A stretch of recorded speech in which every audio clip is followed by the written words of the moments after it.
I didn't plan on spending my afternoon in a police station. I just come to report my wallet missing. Nothing dramatic, no car chase or crime scene. Just an annoying piece of real life that forced me through the glass doors of the Maplewood Township Police Department. The place looked exactly how you'd imagine. Pale green walls and old coffee machine humming in the corner, and that smell of paper, floor polish, and faint exhaustion that hangs in the air of every government building. I hesitated before stepping up to the front desk. Young receptionist pointed me toward one of the side offices where an officer could take my statement. Officer Blake will help you, she said, tapping her pen on a clipboard without even looking. The name meant nothing to me then, but the man behind that door would eventually change everything I thought I knew about control, kindness, and connection. When I knocked and stepped, and I expected someone casual, maybe tired, maybe friendly, what I found was a man who looked carved out of order and restraint. Officer Blake sat behind his desk, sleeves rolled neatly to the elbow, a faint crease between his brows. As he typed on his computer, his badge caught the flicker of fluorescent light, and when he finally looked up, his eyes were sharp but not unkind. Have a seat, he said, motioning to the chair across from him. His voice was steady, calm, the kind that makes you sit a little straighter without knowing why. Explain what happened. That I'd stopped for gas outside town, realized my wallet was gone, and backtracked everywhere I could think of before giving up. He listened quietly, occasionally jotting notes on a yellow pad, his penmanship precise. There was something oddly grounding about the way he focused, as if my small problem mattered in his world of bigger things. Could have been lifted, he said finally. But let's not assume yet. You might have just dropped it. What color's the wallet? Brown leather, I said. Pretty worn. Been through better years than me. That earned the faintest hint of a smile. Right, we'll log it. Sometimes honest folks turn these in later. Happens more than you'd think. As he turned slightly to reach for a folder, I noticed a sudden stiffness in his movement, a wheeze that pulled at his jaw before he tried to hide it. You okay? I asked. Yeah, he muttered, brushing it off, though his hand lingered near his lower back. Just got stung by something earlier out back, near the stables. Probably a wasp or a bee. Didn't think much of it. Frowned. You sure it's fine? You look like it hurts. He gave a quiet grunt, half denial, half pride. It's fine. Been worse. Still, I said, leaning forward. Grew up on a farm. I've seen what those things can do if they swell up wrong. You should at least put something cold on it. He raised an eyebrow, caught between amusement and discomfort. You're offering to patch up a police officer. Someone has to, I said, half joking. You can't exactly write a report from the floor if it gets worse. For a moment, something shifted in his expression. The tension eased into a reluctant smile. You're stubborn, he said. All right. There's a first aid room behind the hallway. I'll grab a compress. But when he tried to stand, the wheeze returned, stronger, forcing him to brace his hand on the desk. I was up before I even thought about it. Let me help, I said. He hesitated, clearly not used to anyone offering. Then, after a quiet breath, he nodded once. Fine, this way. We walked down a narrow hallway that smelled faintly of antiseptic and dust. The small medical room he unlocked looked more like a storage closet, a cot against the wall, a metal cabinet with gauze and bandages, and an old sink that dripped every few seconds. He set his hat down, looking sheepish. I didn't exactly plan on having company for this. Relax, I said lightly. I'm not here to grade your first aid technique. He laughed under his breath, the sound softer now. You sure about this? Yeah, I said. Let's just see how bad it's. Reluctantly, he unbuttoned the edge of his duty shirt and turned slightly so I could see the side of his lower back, just above the belt line. A small red welt marked the skin, swollen from irritation, with a faint outline of a sting still visible. It didn't look dangerous, but it was clearly painful. Looks like a bee, I said, crouching slightly to see better. Good thing it didn't hit a nerve. He let out a low exhale. The sound caught between relief and embarrassment. You sound like you know what you're doing. My mom used to keep hives. I said. I got stung more times than I can count. Ice pressure and a bit of patience. That's the cure. I grabbed a disposable towel, ran it under cold water, and folded it neatly before pressing it gently against the swollen spot. He tensed but didn't move. Away. Cold? I asked. A bit, he said, quietly. But it helps. For a few moments there was only the hum of the lights and the soft drip of the sink. The silence wasn't awkward, more like an unexpected pause in both our days. He finally spoke again, voice quieter this time. You didn't have to do this. No, I said. But you looked like you needed someone to. That earned a glance over his shoulder. Not the piercing, professional stare from earlier, but something gentler. A look of gratitude, maybe, or confusion at being seen in a moment of weakness. He cleared his throat, straightened up, and said, You can tell you didn't grow up in the city. People here usually mind their own business. Yeah, well, I said, trying to smile. Guess I missed that memo. When I stepped back, he checked the spot with a mirror, nodding. That feels a lot better. Thank you, Daniel, I said. Just Daniel. Blake, he replied. Sergeant Blake technically, but I guess I can make an exception. Exception, he smirked faintly. For someone who's willing to save me from a beasting. The small joke broke the last bit of tension between us. We left the room, the sound of his boots echoing lightly against the tile floor. When we reached the main office again, he gestured toward the chair. Let's finish that report, Daniel, he said. Can't have you leaving without making it official. I smiled, sitting down again. Of course, Sergeant.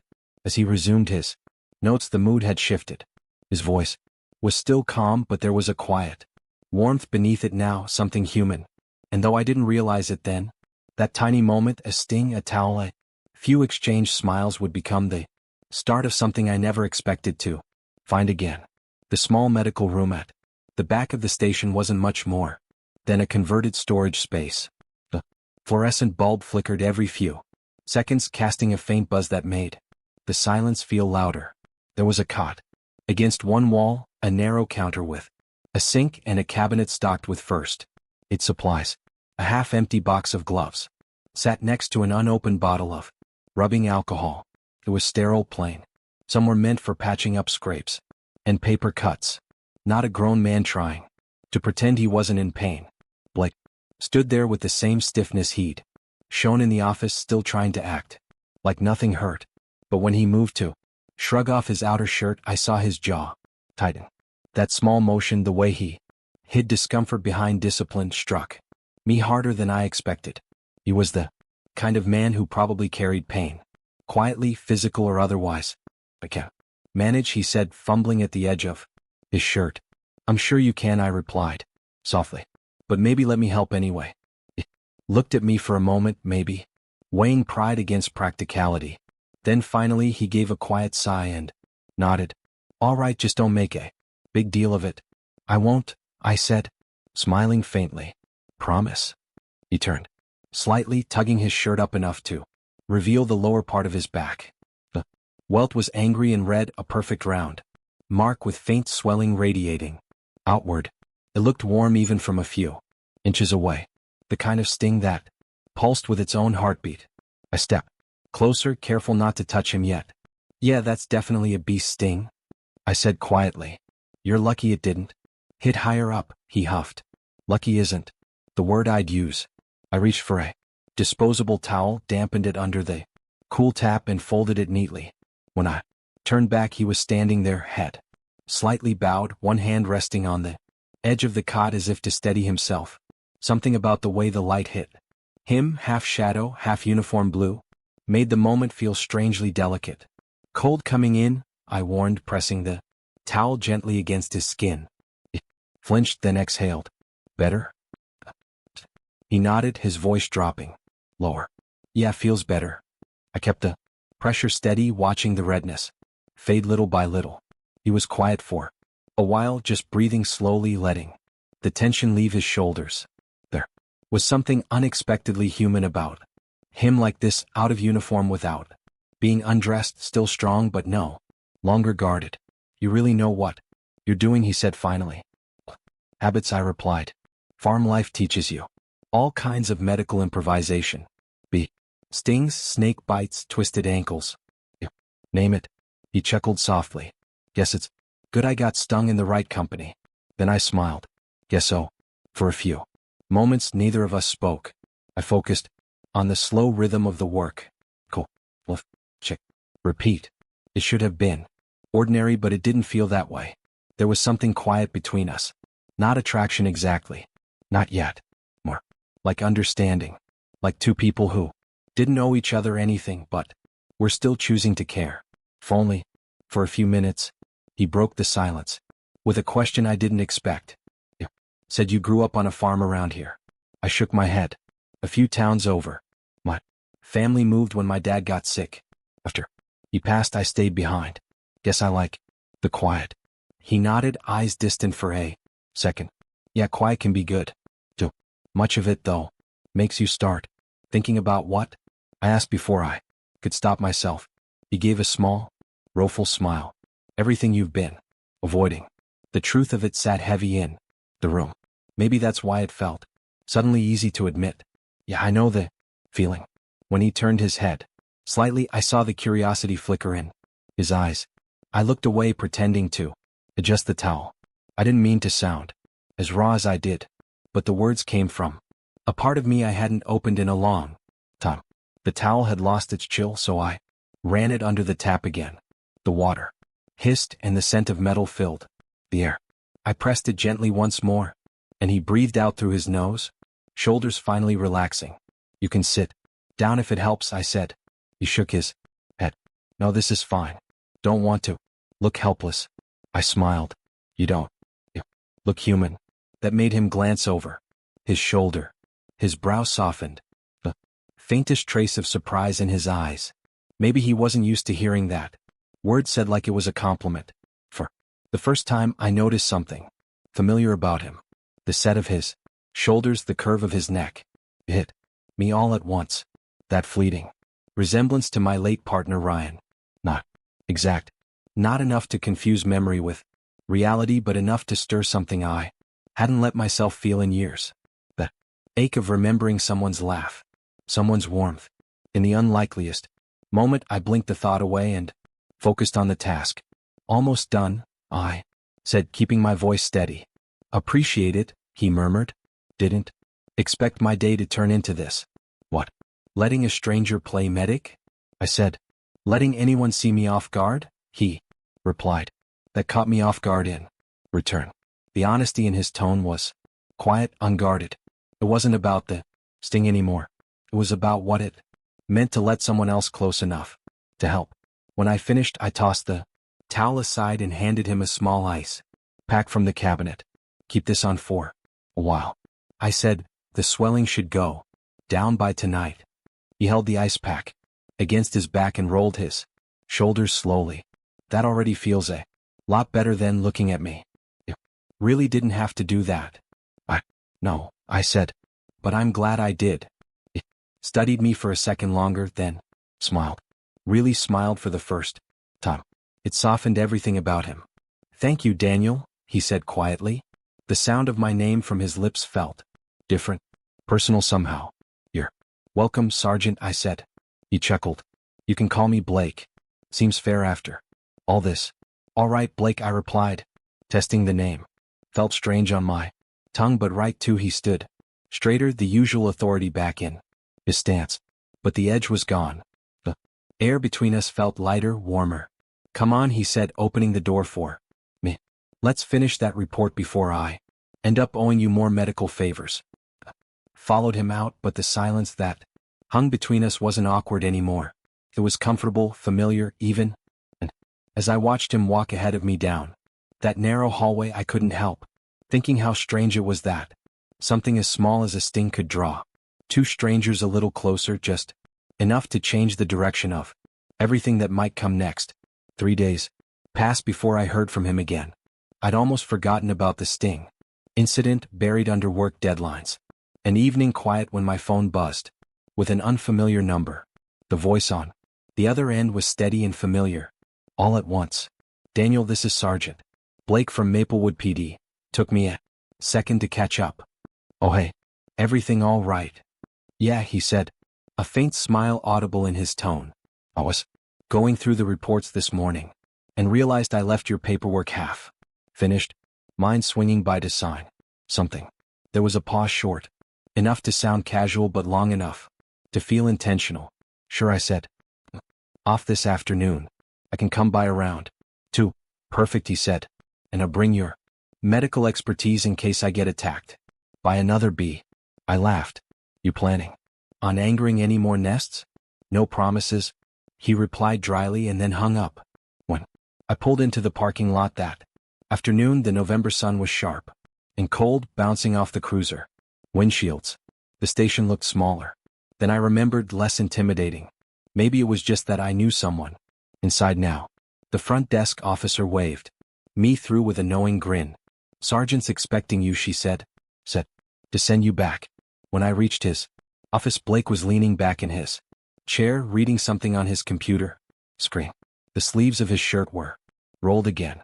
But today his expression was lighter.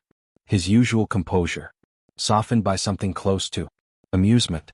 Hey there, Dr. Daniel, he said as I stepped in. You making house calls today? I grinned. Only 4.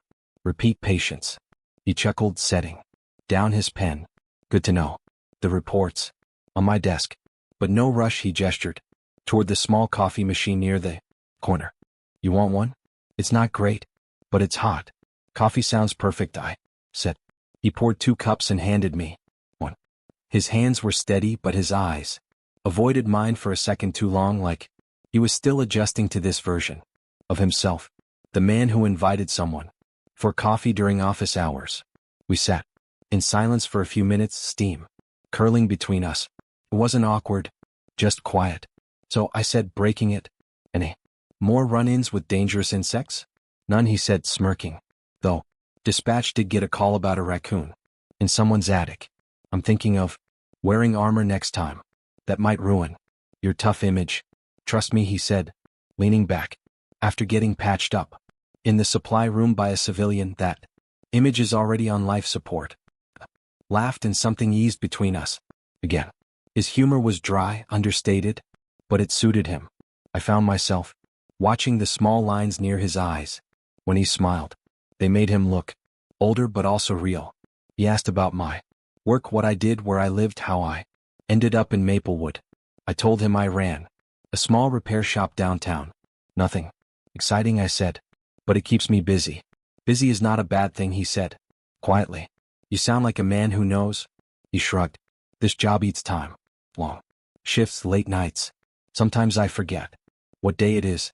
Doesn't leave much room for anything else, huh? No, he said, staring into his cup. Not really.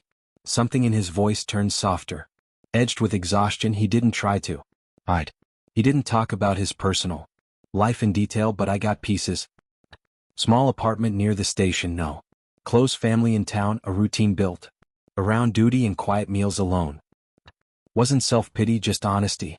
I told him I understood that kind of silence. Hadn't spoken about Ryan to anyone in a long time, but sitting there, the words felt strangely easy. I lost someone, I said, tracing the rim of my cup. Years ago, we were together 5 years. He passed. Suddenly. Heart issue. I didn't handle well. Blake didn't interrupt. He just listened. Elbows on the table, eyes steady. After that, I stopped getting close to people. Easier that way. No, you can't lose what you don't. For a long moment, he didn't respond. Then he said quietly, that makes sense, but it also sounds lonely. I looked up. His expression was open. Not pitying, not prying, just understanding. Yeah, I admitted. He nodded, gaze distant for a beat, before meeting mine again. I get it. My dad was a cop. Passed when I was still in the academy. After that, I just threw myself into the job. Made it easier not to think about what wasn't there. We sat like that for a while. 2 people with different losses but the same quiet aftermath. Felt oddly grounding, being seen by someone who didn't try to fix it or fill the silence. The coffee cooled between us, but neither of us cared. Eventually he smiled faintly. Guess I owe you another thank you for the bee. And for the therapy session.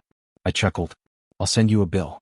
Add it to the paperwork, he said, tapping the folder on his desk. We both laughed. It wasn't loud or forced, just natural, easy. The kind of laughter that made you forget the weight of the last few minutes. It stood and stretched, the faint stiffness still in his shoulders but not his posture. You know, he said, this is the first time in a while I've had coffee with someone who didn't work here. That bad, huh? He smiled. You get used to the uniform. People stop seeing the person in it. Maybe they should, I said. He tilted his head. Should what? See the person. You're easier to talk to than you think. That seemed to catch him off guard. A small silence followed. Warm and uncertain. Thanks, he said finally. That means more than you probably realize. The radio on his desk crackled. A dispatcher's voice calling for a unit. He grabbed the mic, answered calmly, then turned back to me with an apologetic shrug. Duty calls, he said. Of course. I stood, sliding my signed report back toward him. Guess I'll get out of your hair. He took the paper, but didn't look at it right away. His gaze lingered on me instead, like he wanted to say something else but didn't. You free this weekend? He asked almost too casually. I blinked. Yeah, I think so. What? He cleared his throat, suddenly more formal. There's a fair in town. Good food. Terrible music. I figured if you're around, maybe you'd want to grab a coffee there, in a less official setting. A grin pulled at my mouth before I could hide it. You asking me out, Sergeant? He rolled his eyes but didn't deny it.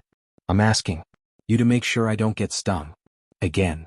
Right? I said, chuckling. Noble cause. He smiled, then small, uncertain, genuine. When I left the station, the afternoon light was turning golden, and for the first time in a long while, I caught myself smiling for no reason. It wasn't love. Not yet. But it was something I hadn't felt in years. Possibility. And it all started with a phone call I could have easily missed. It was Saturday evening when I heard the knock. For a second, I thought it was a customer. Someone coming by to ask about a repair. Maybe a neighbor with a loose window hinge. I wasn't expecting anyone, least of all a police officer, and definitely not one I'd seen only in uniform. When I opened the door, it took a moment to recognize him. Blake stood there in jeans, a dark gray jacket, and a plain t-shirt. No badge, no radio, no trace of the formal guarded man from the station. He looked almost ordinary, younger somehow. His hair was a little messy, like he'd run his hands through it on the drive over. Hey, he said, offering a small smile. Hope I'm not interrupting anything. Not at all, I said. Everything okay? He rubbed the back of his neck. Yeah, I was actually just in the area and figured I'd check in about your case. The one with the wallet? I raised an eyebrow. You drove across town on your day off to check on a stolen wallet? He shrugged, the faintest flush in his cheeks. Let's just say I was passing by, right? I said, trying not to grin. Passing by? He chuckled softly and stepped inside when I waved him in. My shop was quiet at that hour. The front half closed up for the day. The apartment part was small, a living space, tucked behind a half wall with a narrow kitchen that smelled faintly of coffee and machine oil. Nice place, he said, glancing around. You fix all this stuff yourself? Pretty much. Old furniture, bikes, lamps, whatever people don't want to throw away yet. He nodded, hands in his pockets. Guess you like saving things. I smiled. Guess I do. There was a pause, comfortable and strange at what? He looked around again, slower, this time as if taking it in, then said, You eating yet? I shook my head. Was just about to throw something together. What? He hesitated, the way someone does, right? Before saying something that's not entirely planned. Mind if I join? I could use a meal. That doesn't come from a takeout box. What?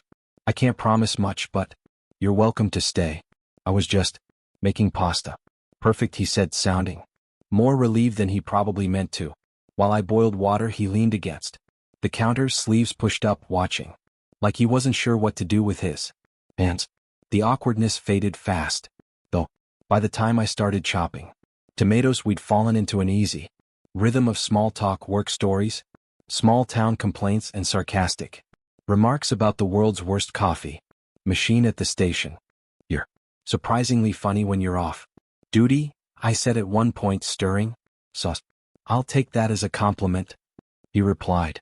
"You'd be surprised how much humor you need in this job just to stay sane." I can imagine. The conversation flowed easier after that. He told me about the long hours, the rotating shifts, the nights that blurred into mornings. There was a quiet honesty in the way he spoke, not complaining, just stating facts. It reminded me of someone who'd learned how to keep moving forward even when it got lonely. When the pasta was ready, we sat at my small wooden table, the kind meant for one, but that somehow made two plates fit. The room smelled of garlic and basil. Outside, the street lights flickered on, one by one, their glow stretching through the window across his face. He ate a few bites before speaking again, voice softer this time. "You know that day at the station when you helped me out, it stuck with me." I glanced up, "Because I saved your life from a bee." He smiled at that, a real smile, the kind that reached his eyes. "Because someone actually took the time to care. That doesn't happen much." I set my fork down. "I find that hard to believe." He looked down at his plate, tracing the rim with his thumb. "People see the uniform first, the badge. They assume you don't need help or that you don't feel things like everyone else. Truth is, it's been a long time since anyone's looked at me like a person instead of a title." There was something vulnerable in the way he said it. Not dramatic, just plain. And it hit me how used to solitude he must have been. How many nights he probably went home to silence after carrying everyone else's noise. I wanted to say something, to tell him I understood that feeling too well, but words felt too small. So I just met his eyes and said quietly, "You deserved someone to care, Blake." He looked up then, and for a second it felt like the air between us shifted, not with tension exactly, but with awareness. "Yeah," he murmured. "Maybe we both did." Neither of us spoke after that for a while. We just ate, the sounds of the street outside fading behind the hum of the radiator. When I got up to clear the plates, he stood, too, insisting on helping. "You cooked," he said. "Least I can do is wash." So we stood side by side at the sink, hands bumping occasionally as we traded dishes. He dried, I rinsed. Was domestic in a way that felt almost foreign to both of us. Quiet, easy, normal. At one point when I passed him a glass, our fingers brushed. Was nothing really, a small, unintentional touch, but he froze for just a heartbeat, eyes flicking up to mine. There was something in that look, a mixture of surprise, gratitude, and something I didn't want to name yet. Smiled, breaking the moment. "You're not bad at dishes, Sergeant." He chuckled, shaking his head. "Don't tell anyone. Ruins the image." When everything was cleaned and put away, he lingered near the door, jacket in hand. The soft smile he'd worn most of the evening lingered, but his eyes were thoughtful. "I'm glad I came by," he said. "I wasn't sure if it'd be weird, but it wasn't." "Wasn't weird," I said quietly. "It was good." He nodded. "You make things feel easy." It's been a while since I felt that. There was no agenda in his tone. Just truth. Simple, unguarded truth. He hesitated, like he wanted to say something more, but instead he stepped closer and touched my arm lightly. Just a brush of fingers against my sleeve. Wasn't a handshake or a hug. Was something smaller but somehow more honest. "Thanks for dinner," he said softly. "Anytime," I replied, and meant. When he left, I stood by the door longer than I should have, listening to his footsteps fade down the stairwell. The apartment felt too quiet again, but it wasn't the same kind of silence as before. This one carried warmth, the echo of laughter, the faint smell of garlic still hanging in the air. Didn't know what any of it meant yet or where it was heading, but I knew one thing. When Blake smiled that night, something inside me shifted. Something that had been waiting quietly for a reason to wake up again. And I had the feeling he felt it too. It had been a week since Blake stopped by for dinner. I told myself I wouldn't read too much into it, that it was just a friendly meal, a kind gesture between two people who'd found comfort in conversation. The truth was the memory lingered, the way he'd smiled, the warmth in his voice. When he said my name, the quiet way he touched my arm before leaving. So when the knock came on a rainy Thursday evening, my heart reacted before my mind did. I opened the door to find him standing there again. No jacket this time, just a black sweater, damp at the shoulders, and a look that was harder to define. Somewhere between nervous and determined. "Hey," I said, trying to sound casual. "You're getting good at showing up unannounced." He exhaled, almost laughing. "Yeah, sorry about that. I just needed to see you." Something in his tone made me step aside. Immediately. "Come in." He walked in, slowly, hands in his pockets. The air around him charged but fragile. I could tell this wasn't about the case or dinner or anything easy. Whatever brought him here tonight had been building quietly, like pressure under blast. I gestured toward the couch. "Want coffee or?" He shook his head. "No, thanks." He stood for a long moment before sitting down, elbows on his knees, staring at the floor. I sat across from him, waiting. Finally he spoke, voice low. "I've been trying to figure out what that night meant. The dinner, the way it felt being here." Swallowed, feeling my pulse in my throat. "You don't have to explain anything, Blake. That's the thing," he said, looking up. "Now I do, because I can't stop thinking about it. About you." The words hung in the room, unguarded and trembling slightly at the edges. Didn't move, didn't breathe. Blake shook his head quickly. "I know how that sounds. I've gone over it 100 times in my head, trying to rationalize. You were kind to me, and I probably just connected that to something deeper, because I haven't let anyone in for so long. But every time I try to convince myself, it's just that I can't." His fingers fidgeted together, nervous in a way I hadn't seen before. This wasn't the calm, collected officer I met weeks ago. This was someone stripped of every layer of control, standing on the edge of something raw. I spoke quietly. "You don't owe me an explanation. What happened between us, even if it was small, meant something to me too, but I didn't want to assume." He looked at me, then really looked, the kind of gaze that makes the air feel heavy. "You didn't imagine it." I felt it too. I just didn't know what to do with it. I nodded, slowly. "That makes two of us." We both laughed quietly, the sound shaky but genuine. After a moment I added, "Blake, I don't want to make things harder for you. I know what the world expects from you. The job, the uniform, the idea of who you're supposed to be. I didn't want to cross any lines." He leaned back, exhaling through his nose. "You didn't? That's the thing. You didn't push. You just saw me. I didn't realize how long it's been since anyone did." His voice cracked slightly on that last word, and it hit me in the chest. I leaned forward, elbows resting on my knees. "You remember what I told you about losing someone?" He nodded. "I stopped letting people close after that." I said, "Every time I started to care about someone, I'd pull away. I was scared of losing again, of starting something I couldn't handle. But when you were here, it didn't feel scary. It just felt right." He turned toward me then, his eyes searching mine, and I could see the conflict, the old rules fighting the new truth. "I've never felt this way before," he admitted, voice barely above a whisper. "Not with anyone. I don't even know what to call it. I just know that when I'm around you, it's different, easier. I'm not afraid of being quiet or wrong or seen." His words were clumsy, honest, and completely unpolished, and somehow that made them perfect. I smiled faintly. "Maybe you don't have to call it anything." He blinked. "What do you mean?" "Maybe it's not about labels. Maybe it's just about being human. You cared.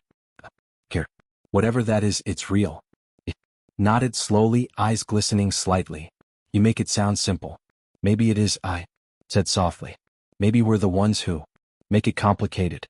The room was quiet again, save for the soft hum of the refrigerator and the patter of rain against the window. He sat back, running a hand through his hair. "You know, when I joined the force, I thought I'd seen every kind of pain there was. Accidents, grief, anger. I thought I'd built armor thick enough to stop feeling it. But lately, I don't know. You've made me realize that maybe I'm just tired of hiding behind it." I felt a swell in my chest that I couldn't name. I wanted to reach out to tell him he didn't have to keep hiding anymore, but I didn't want to break the moment with words, so I just moved closer slow enough for him to pull away if he wanted. He didn't. When I placed a hand on his arm, he looked down at it, not startled, just still. Then, without speaking, he covered my hand with his. His palm was warm, steady, a quiet acceptance in itself. For a long while we sat like that. Two men who had spent years convincing themselves they didn't need anyone, finally letting the silence mean something different. Eventually he whispered, "I don't know where this goes." "Me neither," I said. "But maybe it doesn't have to go anywhere yet. Maybe just being here is enough." He nodded, eyes soft. Then slowly, almost tentatively, he reached across the small space and pulled me into a hug. Wasn't dramatic or desperate, just a firm, grounding embrace, the kind that said, "Thank you. I'm scared and I'm here all at once." His voice was quiet, against my shoulder. "You're the first person who's made me feel safe in a long time." I swallowed the lump in my throat and held him tighter. "You don't have to be alone in it anymore." We stayed that way until the rain eased outside, the world growing still again.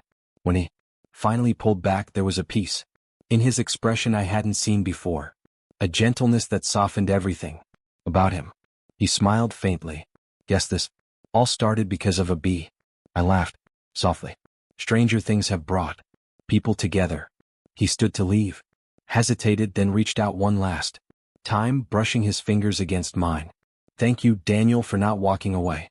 "Thank you for coming back," I said when the door closed behind him. I sat in the quiet, heart full in a way that had nothing to do with attraction and everything to do with connection. Wasn't about the sting anymore. Never really was.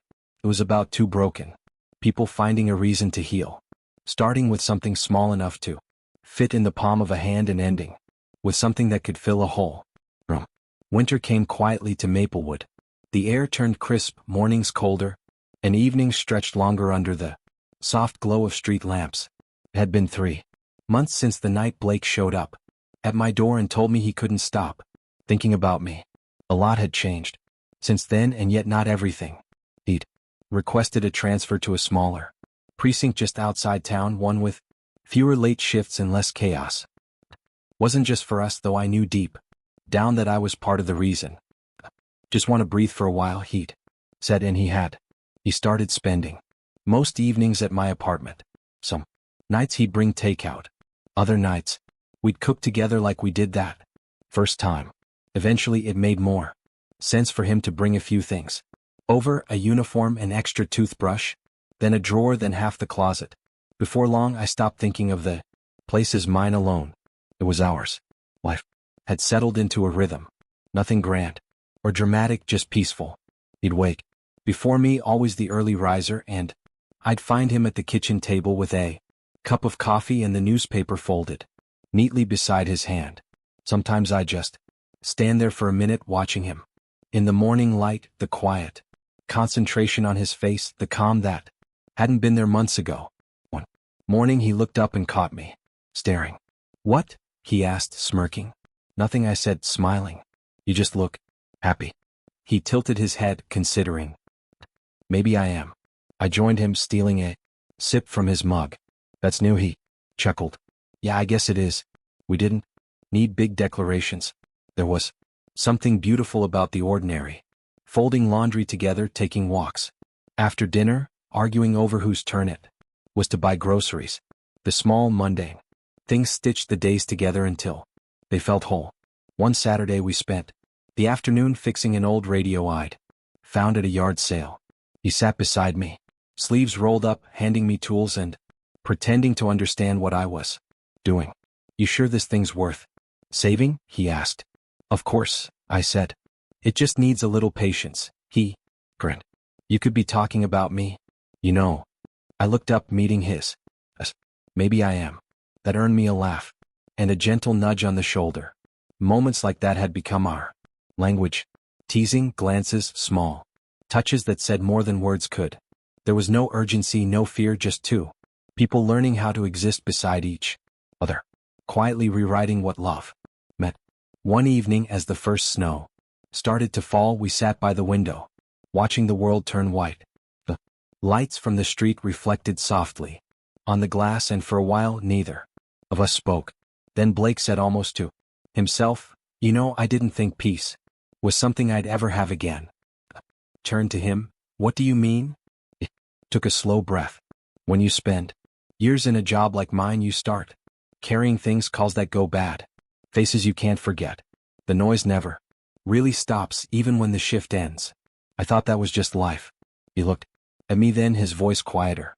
"But lately, when I come home, when I sit here with you, it's the first time it's all been quiet. Not empty, just peaceful, like my head finally figured out how to rest." I didn't say anything for a moment. I just reached for his hand and held it. "That's all I ever wanted," I said softly, "for both of us." He squeezed my hand back, smiling faintly. "Guess we're both getting there." Months passed like that, quietly, steadily. We didn't make promises we couldn't keep. We didn't talk about forever, but every day built something stronger, a kind of trust that didn't need words. Sometimes we'd drive out past the old fields just to sit in the car and watch the sunset, the radio humming low between us. Other times, he'd come home exhausted from work, drop his jacket on the chair and rest his head against my shoulder without saying a word. Those were my favorite moments.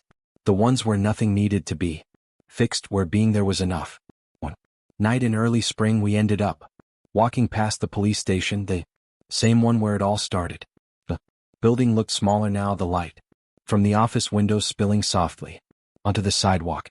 He slowed his steps. "Feels like a lifetime ago," he said. Smiled. "You mean since the bee nearly took you down?" He groaned. "You're never going to let that go, are you?" "Not a chance," I said, laughing. He shook his head, laughing too. Then his expression softened. "It's funny though. I spent years walking in and out of that building without thinking twice. And then one day you walked in and everything started to change." I looked at him. Really looked. The man who used to carry every emotion behind a badge now stood beside me, hands in his pockets, eyes calm and open. The walls he built were gone, replaced by something gentler. "Maybe it wasn't the bee," I said quietly. "Maybe it was timing." He nodded. "Maybe it was you." The silence that followed wasn't empty. It was full of everything we'd said and everything we didn't need to. We stood there for a while, letting the past and present blur together, the fluorescent lights from inside the station flickering against the night sky, the faint hum of the world moving around us. Then Blake took my hand right there on the sidewalk, not caring who saw. It wasn't a bold gesture or a secret one. It was simple, honest, real. "You know," he said, eyes still on the building, "I used to think people like us didn't get happy endings." I squeezed his hand gently. "Maybe we don't. Maybe we just get new beginnings." He smiled at that, the kind of smile that carried gratitude instead of pride. "I'll take that." We started walking again, the soft sound of our steps in rhythm.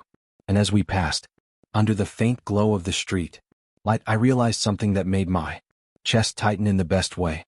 Love hadn't come to me in the ways I'd once imagined. It hadn't come with fireworks or declarations or the rush of passion that fades as quickly as it arrives. It had come through small moments. A sting, a smile, a quiet dinner, a touch on the arm. It had come in the form of a man who didn't know he was capable of softness and who taught me that strength could look like staying still. That night when we got home, he kissed my forehead before turning off the light. It was simple, steady enough.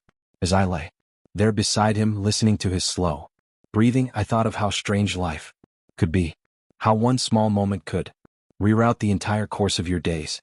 I smiled in the dark and whispered to myself, "I went there to file a report, but I left with someone who taught me how to live again." This story touched your heart. Don't forget to give it a like. It really helps more people find these kinds of stories. And if you'd like to hear more moments of unexpected love, healing, and second chances, make sure you're subscribed to the channel. Before you go, tell me in the comments, where are you watching from tonight? Love seeing how far these stories